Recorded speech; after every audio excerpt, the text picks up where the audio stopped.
చిన్న కుటుంబంలోనే సమస్యలు ఉంటాయి.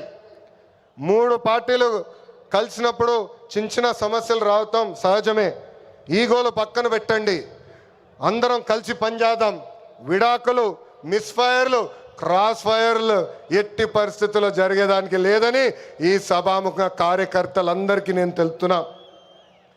ఈ మహానాడు వేదికగా ఒక ముఖ్యమైన విషయం ఆంధ్ర రాష్ట్ర ప్రజలకి నేను చెప్పదలుచుకున్నా.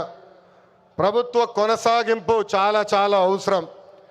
ఒక రాష్ట్రం అభివృద్ధి చెందాలంటే ప్రభుత్వం కొనసాగించాల్సిన అవసరం చాలా ముఖ్యం. 2014లో కట్టుబట్టలతో మన ప్రయాణం ప్రారంభించాం. 2014 నుంచి 19 వరకు సంక్షేమ అభివృద్ధి జోడి ఎద్దుల బండిలాగా మనం నడిపించాం. 2019లో విధ్వంస పాలన వచ్చింది, విధ్వంస ప్రభుత్వం వచ్చింది, ఒక సైకో ముఖ్యమంత్రి అయ్యాడు. దానివల్ల ఆంధ్ర రాష్ట్రం 30 సంవత్సరాలు వెనక్కిపోయింది. ఆంధ్ర రాష్ట్రం చాలా ఇబ్బంది పడింది. ఒక్కసారి ఆంధ్ర రాష్ట్ర ప్రజలు ఆలోచించాలా. గుజరాత్లో బీజేపీ వరుసగా 7 సార్లు గెలిచింది. ప్రభుత్వ కొనసాగింపు వల్ల ఈరోజు గుజరాత్లో అన్ని రంగాల్లో వాళ్ళు అగ్రస్థానంలో ఉన్నారు. అంతెందుకు, మొన్నటి వరకు మన వెనకాల ఉన్న ఒరిస్సా రాష్ట్రంలో కూడా బిజు జనతాదళ్ వరుసగా 5 సార్లు గెలిచింది. ప్రభుత్వ కొనసాగింపు వలన వాళ్ళు కూడా కొన్ని రంగాల్లో ఆంధ్ర రాష్ట్రాన్ని దాటి ముందరికెళ్ళే పరిస్థితి. ఉమ్మడి రాష్ట్రంలో తెలుగుదేశం పార్టీ ఒకసారి వరుసగా గెలిచింది. మనందరం చూసాం ఆనాడు ఆంధ్ర రాష్ట్రం ఎలా అభివృద్ధి చెందిందో.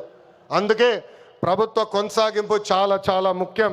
దీని గురించి రాష్ట్ర ప్రజలందరికీ తెలియజేయాల్సిన బాధ్యత ప్రతి పసుపు సైనికుడి పైన ఉందని ఈ సభాముఖంగా కోరుకుంటున్నా. ప్రభుత్వ కొనసాగింపు ఉంటేనే పెట్టుబడులు వస్తాయి. పెట్టుబడులు వస్తేనే నిరుద్యోగ యువకులకి పెద్ద ఎత్తున ఉద్యోగాలు కల్పించే అవకాశం మనందరికీ దక్కుతుంది.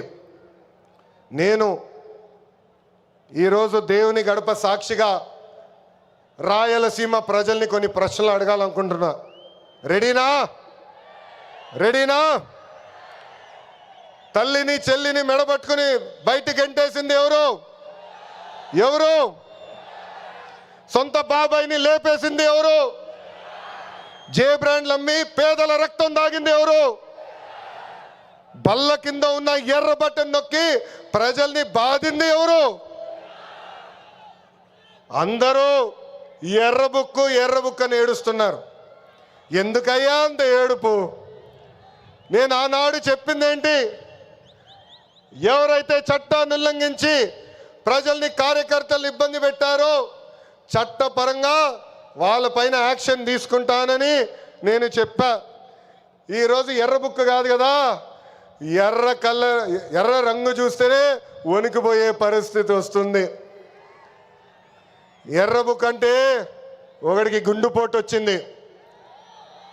ఎర్ర బుక్ అంటేనే ఒకడు బాత్రూంలో కాలు జారి చెయ్యి ఎర్రగొట్టుకున్నాడు.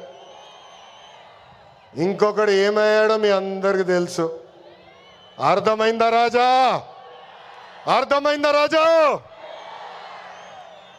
సమాజమే దేవాలయం, ప్రజలే దేవుళ్ళు అన్నారు అన్న ఎన్టీఆర్.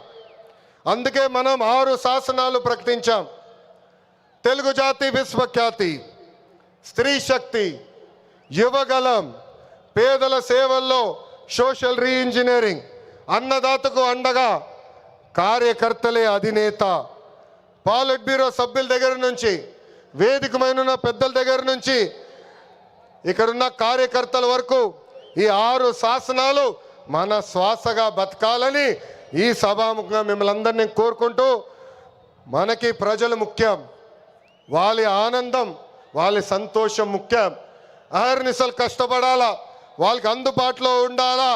తిరిగి 2029లో మళ్ళీ కూటమి ప్రభుత్వాన్ని గెలిపించాలని ఈ సభాముఖంగా కార్యకర్తలందరూ తెలుపుకుంటూ, ఎప్పుడు మా ఇంటి తలుపు మీకోసం తెరుచుంటాయి. నేను మొన్నే చెప్పా, గ్రామ పార్టీలో ఏమైనా సమస్య ఉంటే మండల్ పార్టీని కలవాలి, మండల్ పార్టీలో సమస్య ఉంటే నియోజకవర్గ కమిటీని కలవాలి, వాళ్ళకి సమస్య ఉంటే ఏకంగా జిల్లా కమిటీ కలవాలి. వాళ్ళు కూడా సమస్య పరిష్కారం కాకపోతే ఎప్పుడు నవ్వుతున్నాం మన అధ్యక్షుల వారు పల్లా శ్రీనివాస్ గారిని కలవాలి. ఆయన వల్ల కూడా అవకపోతే మీ లోకేష్ మీకు అండగా నిలబడతారు, మీ సమస్య పరిష్కరించే బాధ్యత నేను తీసుకుంటానని పసుపు సైన్యానికి ఈ సభాముఖంగా నేను హామీ ఇస్తూ